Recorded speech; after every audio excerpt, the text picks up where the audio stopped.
Welcome to this lesson on heating and cooling curves. The question of the day, which equation would you use if you were considering a temperature change, melting or freezing, and boiling or condensing? Heating and cooling curves track kinetic and potential energy changes at a constant pressure. This is what is going to make them different from phase diagrams. Now remember, average kinetic energy is the measure of how quickly particles are moving around, and effectively it is their temperature. Now I say that it's their temperature because we in any sample will have a bunch of hot particles, but we'll also have a bunch of cold particles. Those hot particles are going to move fast, the cold particles will move slow, and the average is going to be the thermometer reading. You can see here we would have speed of particles, so over here we have some going very fast and some going very slow. And it's going to kind of average out to this thermometer reading right here. This is actually where most of the particles are going to be. And it's on a bell curve. We will also call that a Boltzmann distribution. Potential energy is the measure of stored energy in a substance, and it's kind of more so related to the phase of matter and how far apart or close together the particles are. The further apart the particles are, the more potential energy they have. If you think back to particle diagrams, gases are going to have the most potential energy because their particles are the furthest apart. Solids will have the least potential energy because their particles are very close together. Here's just a picture to refresh your memory. Solid particles are very close together. This is very zoomed in, even compared to this. A lot of the time, they're actually like going to be touching each other. They are also super organized, which is going to decrease their potential energy. Liquids are not super organized. We know that. They kind of just free flow all over the place. These particles swim around also. So this is like a snapshot. It's not really a picture of motion, right? So because these particles are actually moving and these are just locked in place and vibrating, the liquid will have more potential energy than the solid. And then the gas, there's a decent amount of space between these particles, so they will have the highest potential energy. A heating and cooling curve kind of looks like a slide that you would see like at the state fair, where you have the slide and then it's kind of steady and then you slide down again and then it's a little steady and then you slide down, one of those wiggly ones. It's kind of like that. On those sloped parts where you'd be going down the slide, that's where the kinetic energy is changing. And because your kinetic energy represents temperature, that is where your sample is either gaining heat or losing heat. During a phase change, the temperature does not change.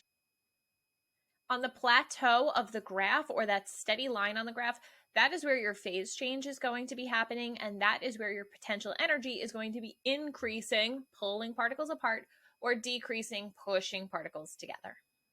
Specifically on a heating curve, which is going to be climbing upward, on the sloped parts, that's where your kinetic energy is going to be increasing, and the flat lines are going to be where your endothermic phase changes occur. So those are going to be the phase changes that are absorbing energy.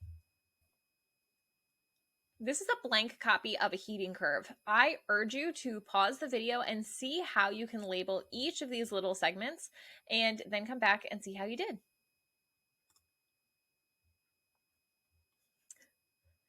On this heating curve, we have solid down here, and this is where we would be heating the solid up. The solid starts at a low temperature, a low energy temperature, and it is going to increase kinetic energy, which really means the particles are moving faster and faster and faster until it hits this plateau.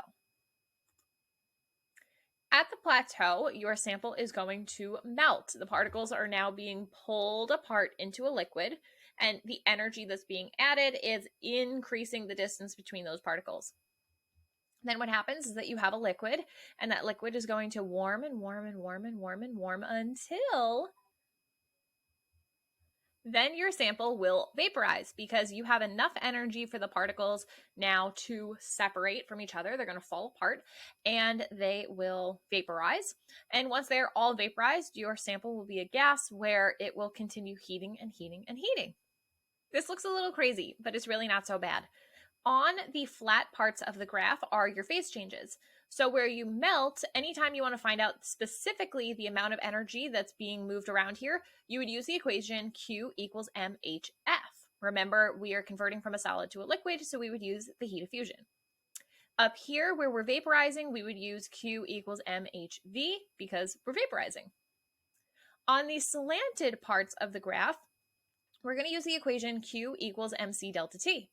And the reason is because we have a temperature change. There is no temperature change during a phase change, so you cannot use the Q equals mc delta T equation on your flat parts of the graph.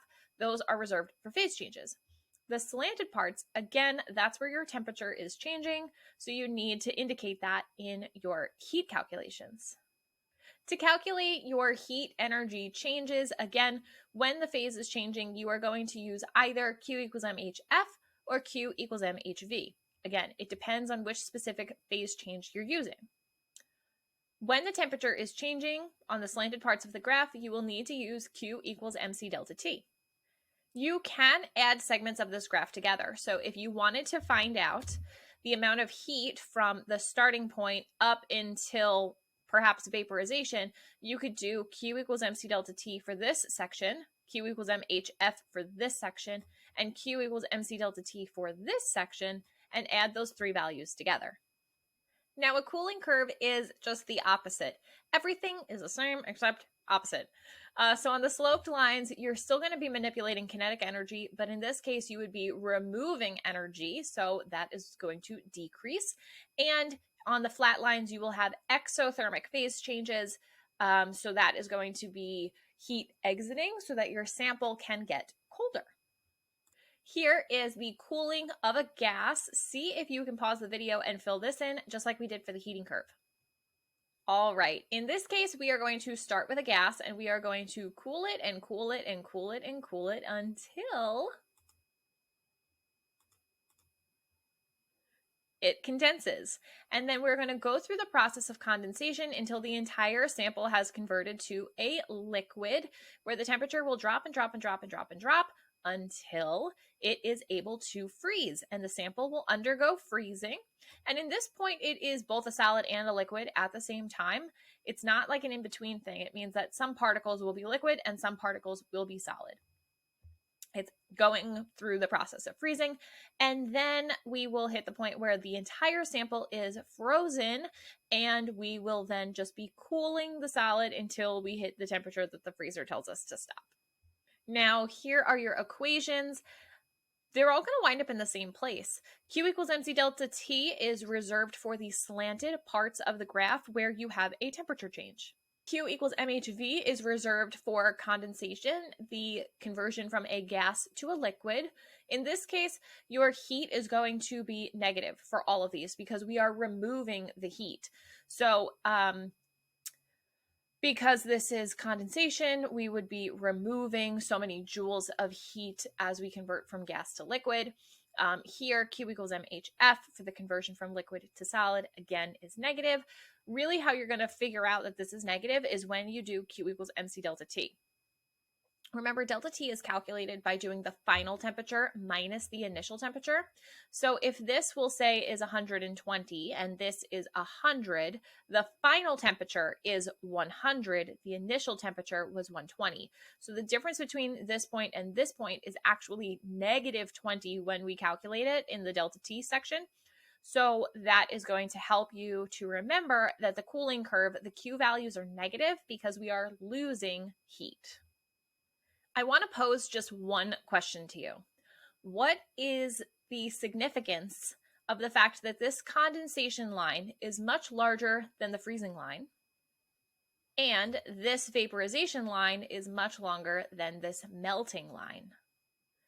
The reason is because it takes much more energy to convert between liquid and gas because we are taking the particles from really far apart to just kind of far apart.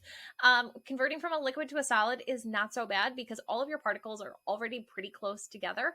But when we go from liquid to gas or gas to liquid, it takes a lot more energy to pull those particles really far apart from each other or push them really close together. That is why the heat of fusion for water is only 334 joules per gram, where the heat of vaporization is 2,260 joules per gram. That's all I have for you on heating and cooling curves. If you have any questions, please leave them in the comment section below the video. Subscribe so you don't miss the next lesson, and I will see you there. Bye.